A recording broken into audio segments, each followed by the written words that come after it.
Cool. So we'll get started. This is meant to be a bit of an intro to resume building, specifically for consulting, given my background. So I'll spend a lot of time just kind of talking through a bit around my perspective on consulting resumes and some of the tips and tricks that I typically like to share as advice for other people. I think we're currently at 12 people in the room. Maybe the number will get higher, but I'm very keen to make this as interactive and casual as we can. So feel free to just come off of mute and ask questions. I haven't used the Leland presentation software before, so if you can raise hands, I think I see some functions where you can, feel free to do that. I see a chat function, which I'll have open, and I'll track some questions there as well. So yeah, feel free to kind of jump in and ask questions. We have about an hour together. My goal is to spend a good chunk of that just giving you a bit of the lay of the land as how I perceive the top, resume characteristics to be. But if I'd love to protect some of the time at the very end for some Q&A. And if we have questions along the way, we definitely have some time built in order to do that. So love it. I love that the numbers are getting higher and higher as we go on. But with that said, let me present my screen. Let's get started.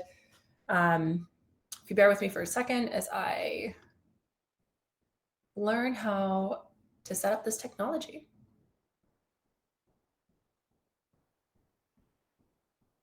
Okay.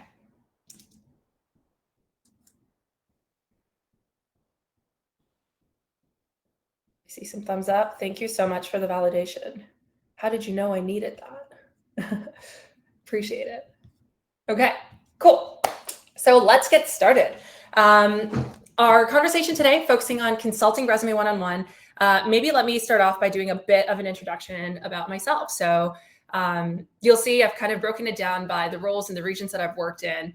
And if you start over way to the right of this PowerPoint, you'll see that I'm currently an MBA candidate at the Kellogg School of Management. So I have over 5 years of work experience in consulting prior to starting my MBA.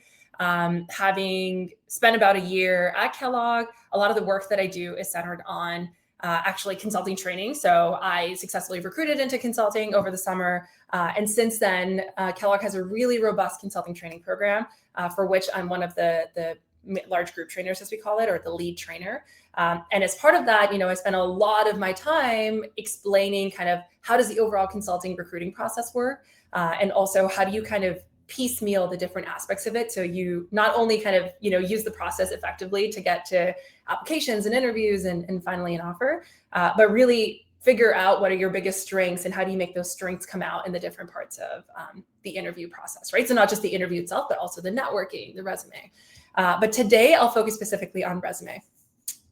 In terms of roles, so in the past, I've worked in Lean Six Sigma process improvement.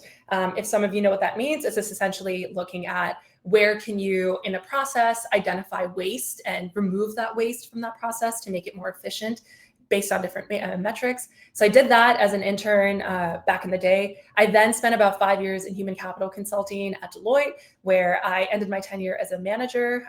And this summer, I moved into what I call business strategy consulting, not just strategy consulting, because the human capital work I did was also strategy. But now I get to explore functions beyond HR and technology, which was the focus of my previous role. And in all of these roles, I did spend a lot of time, building my consulting toolkit, but I also observed what it kind of takes to be a valuable team member, whether it was myself or the teams that I was building. And what are some of those skill sets that become really important in kind of, having an effective consulting team. So a lot of that has played a role in my interest in being able to kind of give back now as a Leland coach.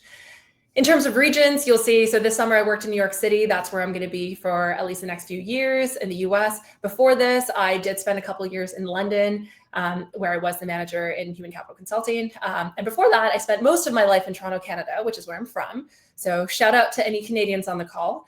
I went to school there, worked there for a few years before transitioning to London and now to New York. All right, and that's my LinkedIn if anybody would like to get in touch. So let's get started with what our plan for today is. So on today's session, the agenda item, it seems a bit packed, but hopefully it won't take very long. And I really want to spend as much time as I can in the Q&A section for people who might have questions. So we'll go through 4 big things. What are some of those standout strategies that I think make take it from a good to a great resume? What is ATS and how do you optimize for ATS, which becomes relevant depending on which consulting firm you're applying for, and what type of roles you're applying for? What are some basic consulting industry tips that might be helpful here? And lastly, what are some common mistakes to avoid, some pitfalls that you could make sure that you don't fall into? And with that, let's start out with standout strategies. Now, good resumes are easier than you think, right? I think it's fairly easy to build a one-page summary where I think it has to hit 3 critical buckets. Your resume should be informative, right? So it's presenting all the information that's required for the job that you're applying to. Is it meeting the education requirements? Is it meeting the number of work years requirement? Maybe in some consulting roles, GPA is fairly important as well. So is your resume kind of informing the person who's reading your resume about everything that they care about? And that to me is a good resume. And it's fairly easy to get that information on there. Is it organized, right? So you're kind of, and this is maybe if anyone is in the consulting recruiting process, you might know things have to be structured, things have to be bucketed. So you want your education to kind of be on top, your work experience to be kind of the center focus of the resume, and then additional stuff at the bottom. Very easy, again, in my opinion, because especially with ChatGPT, I mean, like we have so many templates available, and the language behind these is not significantly hard anymore. So I think that's easier. And the last bit is that it's relevant, right? So if you're applying to a consulting job, talk about consulting skills and maybe not about tech product management skills or marketing product management skills. So making it relevant to the job description, which again, in the age of ChatGPT, I think fairly easy. Now, the jump from good to great is where I think the unlock is a bit harder. And this is where I think a lot of the work that I'm currently doing with, the folks at Kellogg and typically the people that I help out with resumes really comes in. So going from being informative to really demonstrating that you're results oriented, which becomes incredibly important for consulting, probably for a lot of other jobs too, but focus today being consulting. This is where you start thinking about, I'm not just telling you about the fact that I did an XYZ program at this university and then I had this job. It's being able to demonstrate the story behind why have you done what you've done in the last few years, and how has it led you to this moment of wanting to become or apply into the consulting world? How is the work that you're doing driving the results that you're seeking, and how have you optimized those results to kind of take you to the next level? And I think that's where the shift from informative to really demonstrating that you're someone who's results oriented, has a goal, works towards it, gets the outcome that they want. I think that's a bit harder. And I think that's really what kind of helps resumes stand out. Going from being organized to being messy. If we work together in the next little while, you notice that messy is something that comes across for me in almost all parts of setting up your consulting recruitment process, whether it's your resume, whether it's obviously casing, also in the way that you talk about your experiences through the fit interviews. Being mutually exclusive, which makes sure that you're not repeating the same information, and collectively exhaustive. So you're actually touching all the boxes that are relevant to your profile as you talk about consulting, I think is a harder unlock, because it's not just about organizing your education and work experience separately. It's about highlighting the specific work experiences and talking about them in ways that make them stand out from one another, and really figuring out what was the one specific skill that one project brought out, and how do we highlight something different for another project that you worked on. And the last bit is around relevancy. So taking your resume from just being relevant to actually highlighting the specific consulting toolkit, which we'll get into in the next slide. But specifically, what is it in your resume that shows that you're a problem solver, that shows that you're very collaborative, and that it won't be very difficult for you to work in almost a random permutation of 5 people from one project to another and be able to deliver effective, fast results. So in terms of these standout strategies, I think getting from good to great is really, I think, where a lot of our conversation would be if we go on to work together from this workshop. And where I'd like to start is around focusing in on what it means to actually build a resume that highlights these standout capabilities you might have. Sorry, give me 1 second. Just gonna do one thing really quickly because I think there we go. You guys can still hear me okay. See the mic, perfect. crafting a professional narrative and then using that to highlight the transferable skills when it comes to consulting. So what does it mean to craft a professional narrative? I talked about this in the slide prior, but those specific consulting toolkit that you're almost expected to have a good understanding of. A lot of times we get into consulting to build a consulting toolkit. So by no means is this an explanation of, I already know this job, I've done this job, and now I'm doing this job again. It's totally fair to come from a background where you haven't had exposure to the world of consulting in ways that you will once you actually get the job. And if anything, consulting is one of those industries that really values diverse experiences, people that come from jobs that are very different from consulting, but also more broadly the business world, but also people that come from experiences, like life experiences that are very different. Because ultimately, I think it does make you a better consultant, given that it's a very people-driven and high EQ involvement role.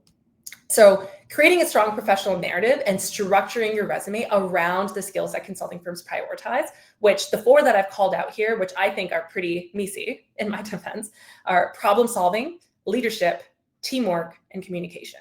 And the more you go through, when you make a list of all the stories, of all the experiences that you've had, you'll start to notice that these 4 skills come out in so many different ways in the roles that you would have had before.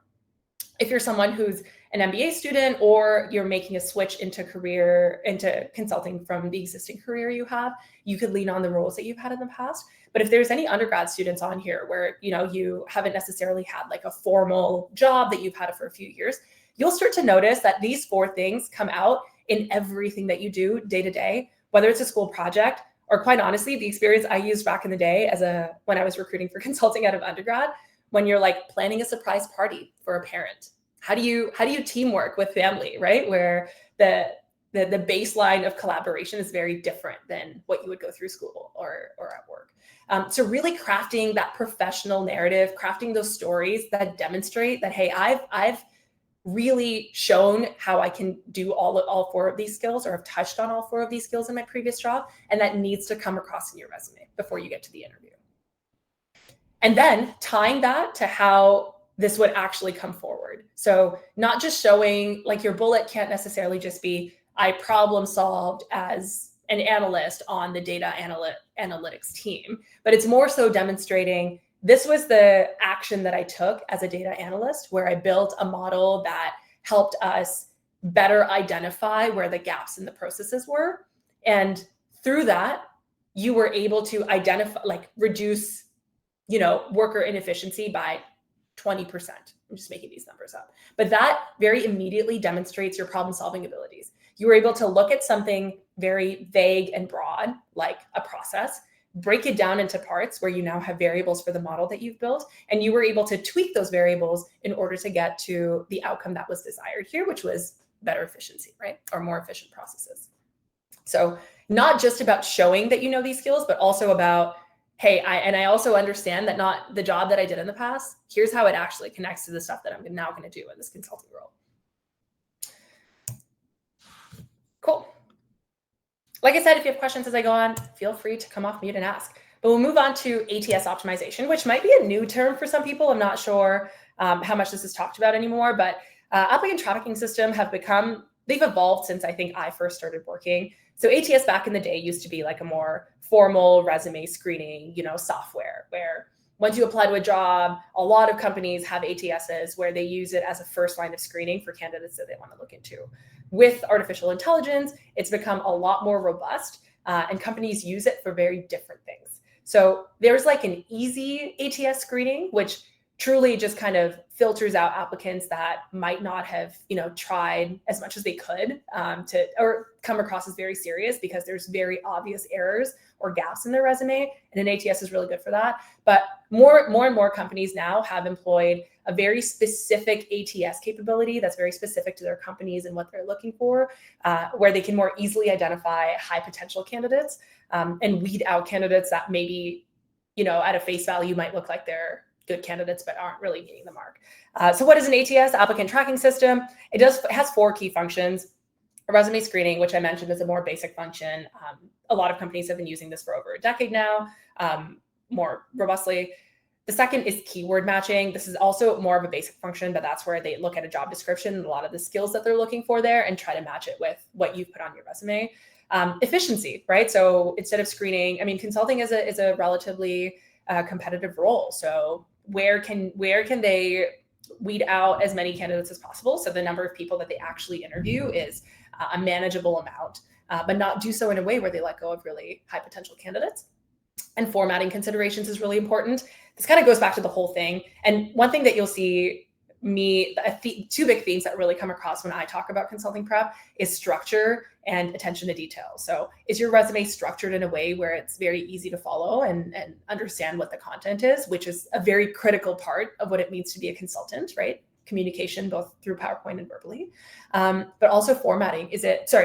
So that's formatting. And then is it also structured in a way where you're communicating the right information at the right time? You're using the right words. You're not using very, like overly buzzy words or jargon just to kind of get a message across. So some of the tips that I want to talk about for ATS here is use those industry standard keywords, right? In consulting, we love things like data analysis and developing strategic frameworks, taking ownership of models or solutions that you've built. Where can you identify what those big things you're hoping to do in consulting, right? In your role, like the reason why you want to do consulting, where can you bring those words forward in the keywords that you use to describe the work that you've already done? The second tip is use clean and professional format. I've already touched on this, but I feel like we can't emphasize it enough to make sure it actually passes the ATS scanning. We'll get to this in a second as well. I'll cover this again, but just having enough space, using the right font, making sure your font is not too small, but also not too big. All of those things become really important. And it's very dependent on the kind of the amount of language that you have on your resume. So we can kind of work through what does that clear, clean resume look like for you. And the last is balancing keywords with a clear narrative. So if I have a sentence that says like, developed a strategic framework to enable workforce to drive better worker productivity, right? Like I've said a lot, but I haven't said anything. And I've used all the keywords that were potentially, in like a consulting 101 PDF, but I haven't said anything. So how do you balance showing what you've actually done with just like using normal, almost like shorter, less convoluted words to describe the same things, and having that balance? Because typically in ATS, we'll pick up on the fact that you've clearly kind of put this on synonyms.com, or I guess ChatGPT now is the answer to everything. And you haven't maybe put in the amount of work that, one could to actually demonstrate what they've done. Let's go into consulting tips very quickly. So the big thing I'll say with consulting resumes is that you really do want to tailor your resume for the consulting path that you're hoping to pursue. Now, for those of you who may be unfamiliar with a lot of consulting, or like consulting more robustly, is you can pursue two different paths, right? So you could be a generalist where you're not necessarily working in one specific industry or for one specific function.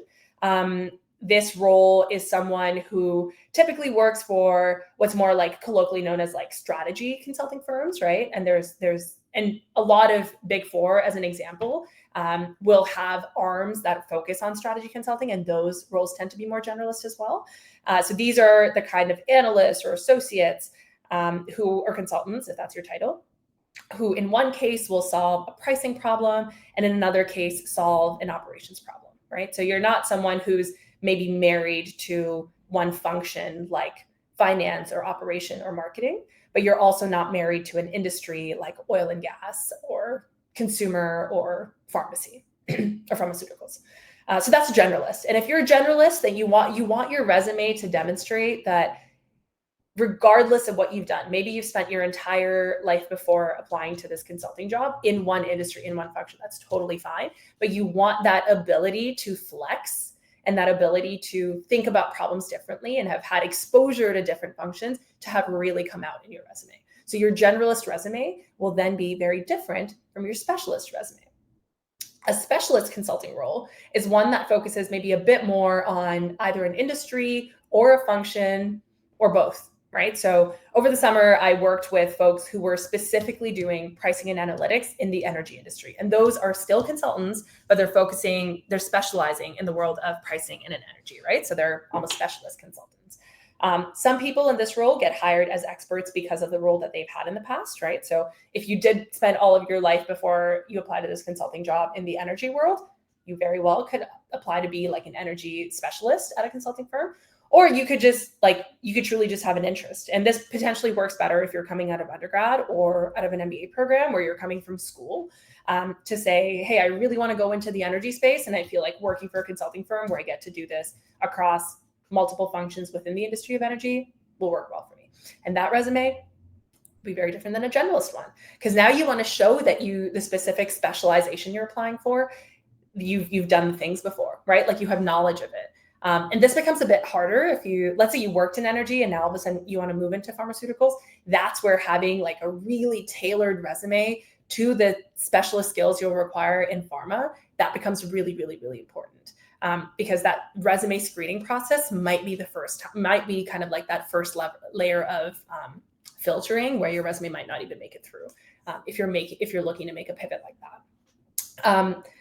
And in both of these, as you tailor your resume, you really want to leverage your background. So as an MBA student, you want to talk a lot about the kind of things that you've been doing at school.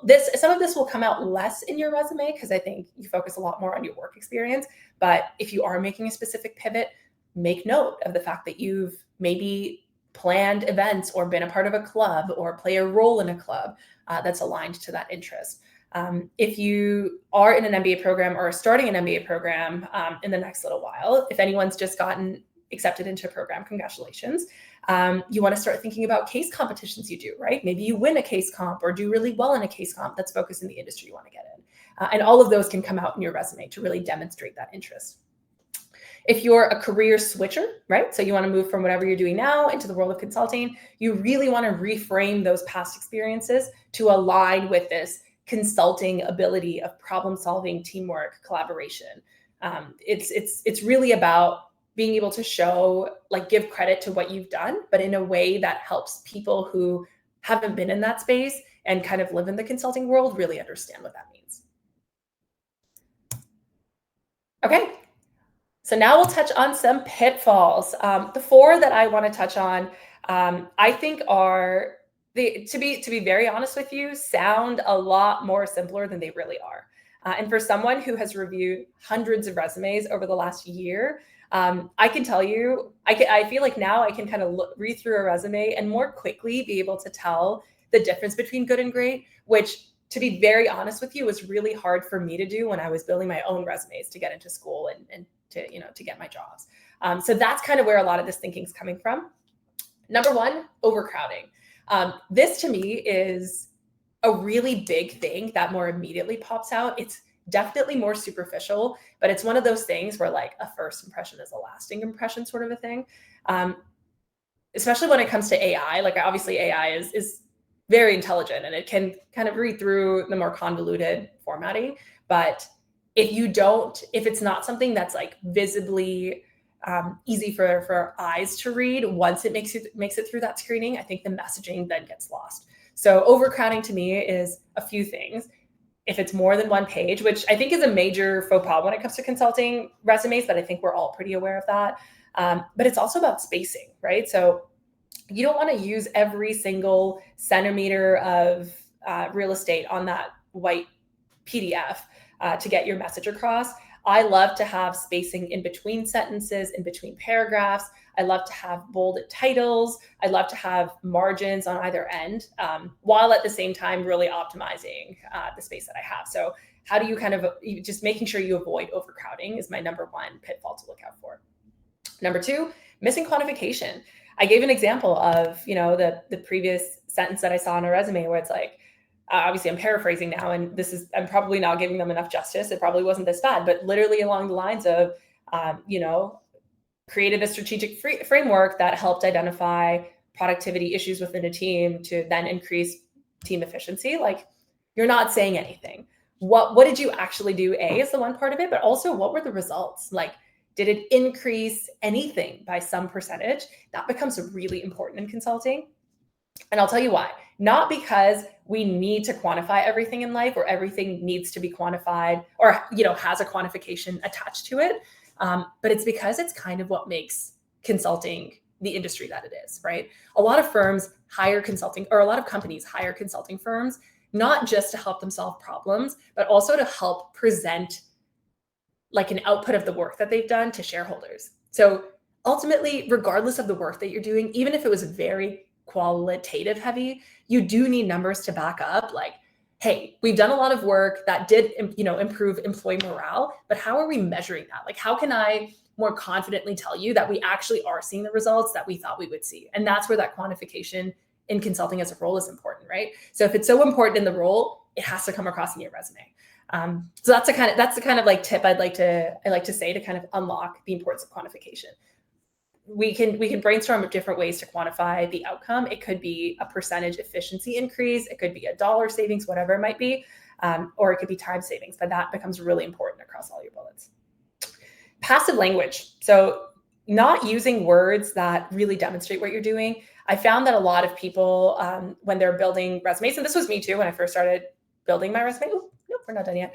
When I started building my resume, it's like, I developed a strategic framework, and it's like, what does that mean? But also, maybe I'm not giving myself enough credit. So maybe it's, I optimized, or like I designed specific processes that had XYZ, or I optimized specific processes that had XYZ.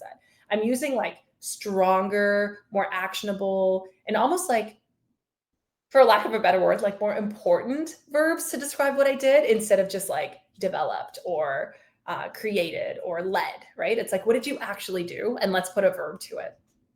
So avoiding that passive language. And then also, like, to put it more grammatically, like not reading in a way where maybe it's more clear when did you start the work and how did you get there? So it's like, anyway, we can get to that later. But yeah, like really just like not underselling the work that you've done and using words that are very like exciting and indicative of what you've done. And the last bit is around typos and formatting. Again, this sounds easier said than done. I cannot emphasize enough how many times, I'm sure everyone can resonate with this. You like send an email, you read it again in your sent folder, and it's like Godot to meet you instead of good to meet you. Those things become really important. So where you can, give your resume to as many people as possible for them to proofread. I know not everyone has the time to do that, but friends, family, whoever, it's really important because in consulting, attention to detail is one of the most critical factors you'll be assessed against in all the performance reviews that you go through. So if in your resume you can't pass that test, it's really hard for the person reading your resume to bank on the fact that you're going to be able to do it on the job, where the stakes are, probably equally as high. Getting a job is pretty high stakes, right? So if it's a miss here, it's what's saying that it won't be a miss there. Okay, with that, I'm going to pause. I know we're halfway through, so I'd love to open up the floor for some Q&A. If there's any specific questions about what I've just talked through. And something that I realized I didn't do on here, I should have put a slide to give you maybe a bit more of an insight of how I like to work with people on not just resume, but more holistically, whatever goals they're like looking to achieve. So I'll just quickly summarize, and I'll stop sharing my screen here. How do I do that? There we go. If you're interested in kind of figuring out how to build your resume, we can definitely book some time in to specifically talk about resumes. That's where I'll show you some of the sample templates that I have. I'll show you how I've typically structured my resume and what I've thought works really well and doesn't work well. I also kind of go beyond that. So resume building doesn't just have to be consulting. I know this is for consulting, but happy to talk a bit more around MBA admissions and how that's worked out. How can we kind of tailor your resume to tie to your essays and eventually your interviews? And then when it comes to consulting, how to tie your resumes into the coffee chat and networking component of things that you might do, and eventually have all of that come forward in your interviews to help you get the job you want. All right. So with that, I'll pause. Any questions? I'm looking at the chat. I know, Midun, you asked, do I have sample templates to use? I definitely do. I'm happy to share those if we schedule in some time to talk through it. That's something I provide with the people I'm working with. And the templates that I have are, like really over-index on some of the things that I talked about here. So how do you go from good to great, and not necessarily just a template that you'd find online? Christina, do you have advice on MBA extracurricular leadership roles that could help a resume stand out? That's a good question, Christina. I think I have two takes on that. My first take is I think you don't necessarily need extracurriculars in an MBA program as much as you do in undergrad, right, to stand out, because you've typically got work experience to do it. I think where extracurriculars help an MBA resume stand out is where you're making a pivot that really demonstrates the difference between what you're doing before versus after. So I like my answer to that is it depends, as a consultant would say. But more specifically, it's like I would steer your times towards things that you're genuinely interested in. So I think that makes you a more interesting person. And if that ends up aligning with the work that you're doing, I think that's a great way to kind of help your resume get there. Adam, great session. Thank you, Adam. For lateral hiring outside of school, what are some of the best recruiting networking strategies you suggest? I know networking is very different for MBA versus non-MBA, or even like undergrad versus when you're not in school. I would say like something that worked quite well for me was reaching out to people within my network. So maybe it's a classmate from college, or like a friend of a friend who works at a company that I want to work in, and grabbing a coffee with them to just fully understand what does the job entail. That for me was a really good starting point of understanding the work that I'm signing up to do. Once I had answers to that, I then would reach out to the recruiting managers who ultimately their job is to meet candidates that are interested in the job. And through them, demonstrate that I've done a bit more research to really know what the baseline, context of this work is, and have more specific questions about industries or functions I'm interested in working in once I go into consulting, and have them potentially connect me to people, right? So the example I would give is I used to work in human capital consulting. I was very interested in the human capital work a lot of strategy firms did, or firms that I didn't work at did, but also I wanted to learn how, other functions worked. So my questions would be very specific to say, coming from someone who, a lot of the work that I've done has been in the banking space, and I've done a lot of human capital work in the banking space. I'd love to understand how other parts of financial institutions operate. So the kind of projects I want to do in more business strategy roles would be catered towards that. And I'd love to be able to speak to an associate or a manager who's worked on a thesis for a financial institution that, solves a problem maybe within pricing or product development, an area that I haven't had a whole lot of exposure to, but I've been kind of in the peripherals with it. And I think that for me was a great starting point of initiating kind of a networking discussion. I hope that was helpful. I know that was more of a longer answer, but let me know if that answers your question. Awichal, so do you have any suggestions on how I can showcase my transferable skills? Specifically, I've worked in ed tech and hospitality sectors, primarily in business development roles. So, the short answer to that is you've probably done, and I'll share my screen again. You've probably done one of these roles. Sorry, not these. You don't have, you've not overcrowded your resume. There we go. You probably have one of these four things that touch on every experiences that you have, right? So if you worked in ed tech and hospitality, hospitality more than anything, I'm sure you've problem solved a lot with how you manage customers and how you optimize kind of, customer experience with every other constraint you might have. So really kind of demonstrating your ability to show that problem solving would be great. If you've worked in ed tech and hospitality, I'm sure you've had to do a lot of communication as well as bringing people together within teamwork. So it's hard for me to specifically say how you could, what one sentence would be helpful, but really kind of demonstrating how all of those four things have come out. Or it's hard for me to say it without actually looking at your resume, right? So if you can demonstrate some of those language, that'd be great. Awesome. Yazid, I have more than 10 years of experience in senior manager position education sector. Without MBA, will MBB accept my resume? I unfortunately do not have an answer to that. It's very hard for me to say. Amen, if that's, and apologies if I'm mispronouncing.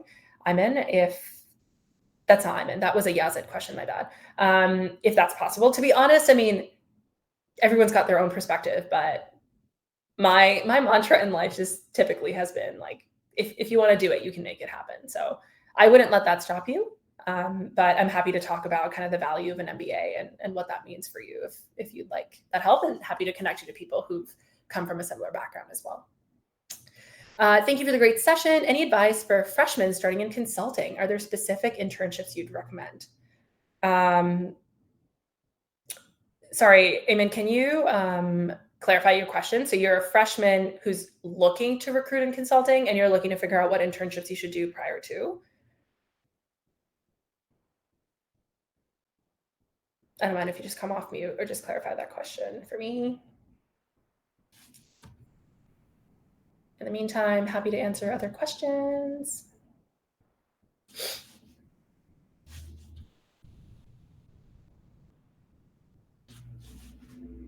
Mainly internship recommendations. Cool. So yeah, typically, I mean, a lot of consulting firms are now taking sophomore interns as well. So typically it used to be in your penultimate year. Now you could be a sophomore analyst. So that's definitely a possibility to try and get a consulting role in your second year of school. To be honest, again, this is 100% going to depend on who you talk to, right? So take my opinion based on my experience and I think like my ethos and what I value.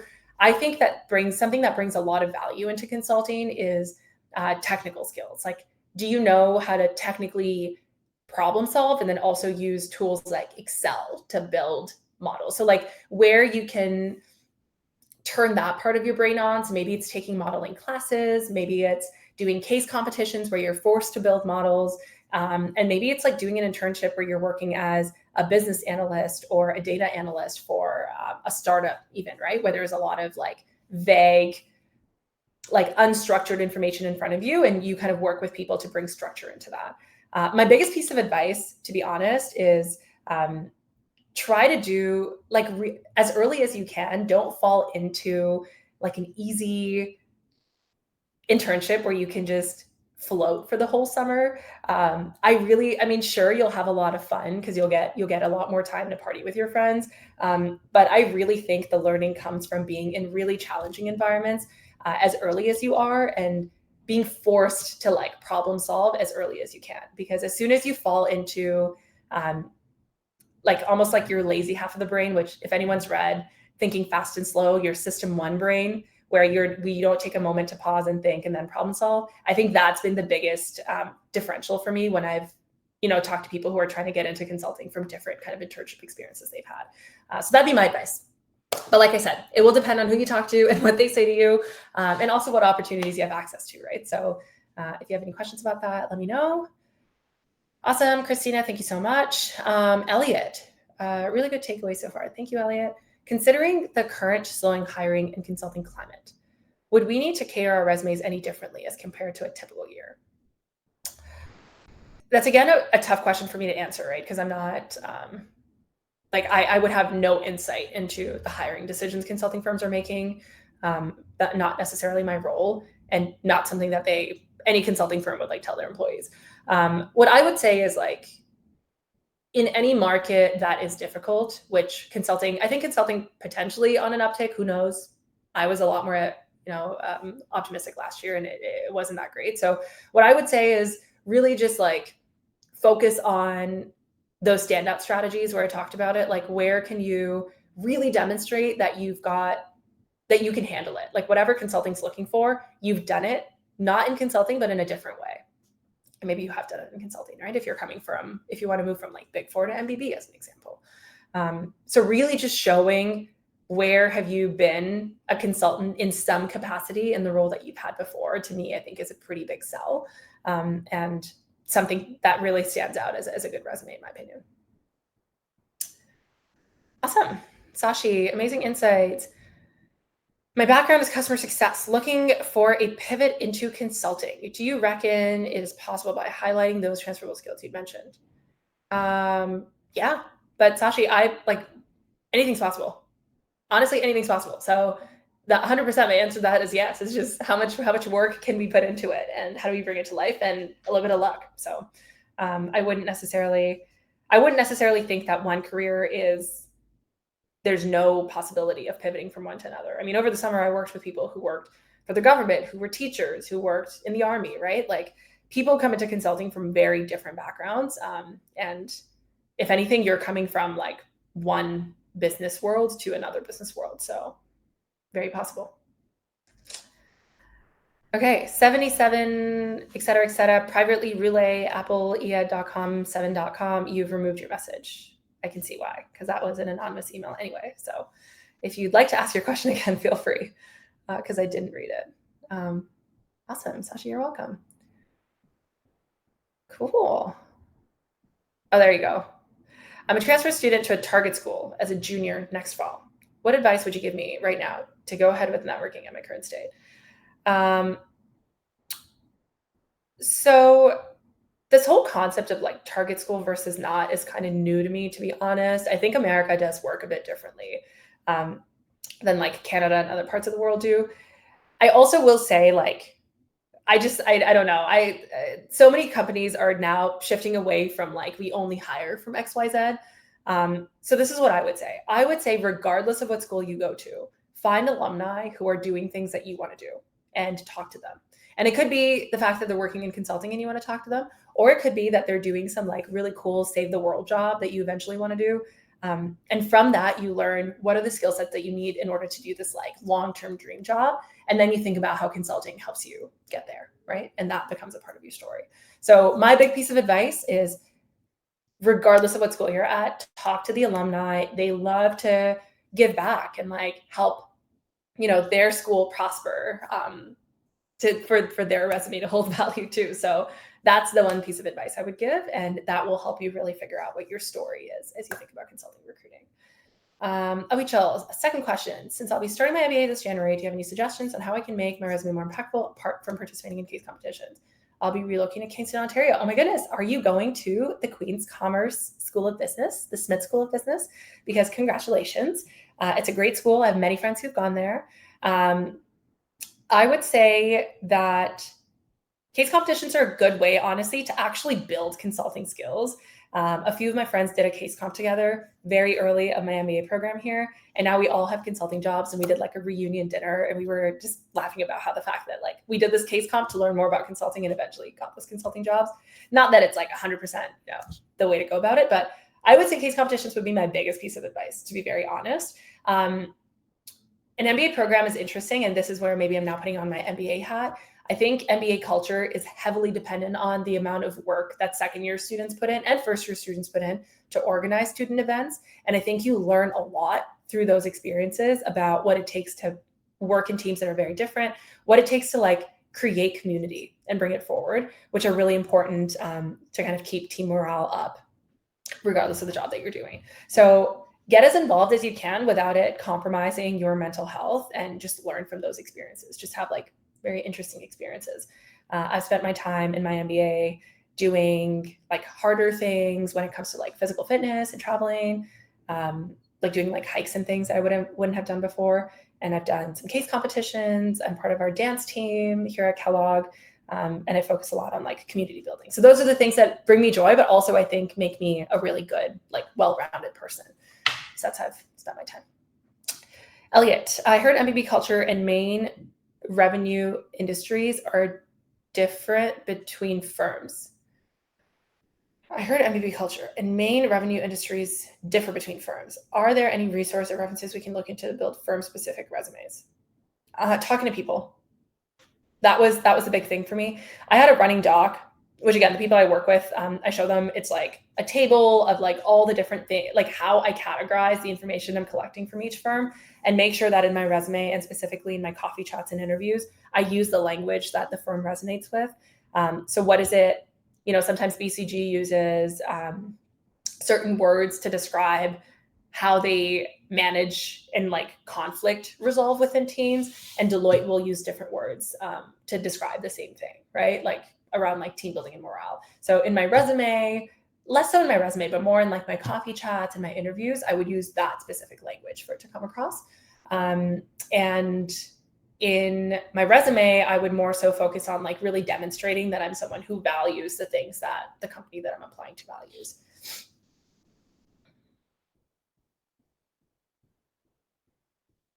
Yeah. Congrats, Rachel. Excited for you. Kingston is a beautiful, or Queens is a beautiful campus. Any other questions, thoughts, feedback, concerns? Cool. Well, look, this is like a free workshop that I'm doing through Leland. This is really kind of my way to get myself more in front of people who are interested in, getting consulting jobs, or more broadly, just like recruiting in any way for school or for consulting.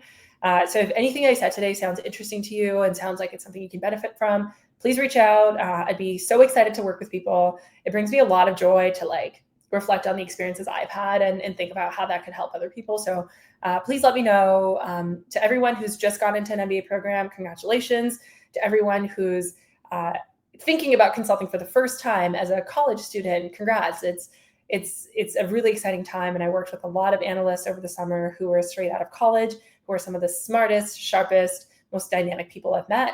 And I just think it's such a great skill set to build so early in your career. And for anyone who's interested in switching into consulting from a job that you've had before, I'm very, very happy to talk to you about that, because I, worked primarily in the human capital space and had a lot of clients who, we eventually ended up joining us on our team in some capacity in the consulting world. So very, very happy to kind of talk about all of that. My Leland profile. Let me do that.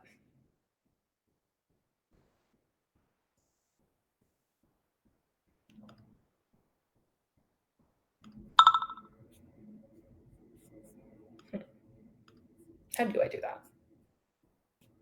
Oh, there we go. No, that's my LinkedIn. Okay, well, I think if you look me up, it should come up. View my profile. No, there we go. I found it. Oh my gosh, down to 13 people. You guys left because I had technical difficulties. That's my LinkedIn profile. Thank you, everyone. Thank you for your time. Really appreciate you making time in the middle of your day or start and end of your day. And appreciate you listening to me talk about something that is really fun and exciting for me. So thank you for allowing me to do that. Fantastic. Awesome. Down to a few people. I'll wait till everyone leaves, or someone who's very obviously forgotten their phone.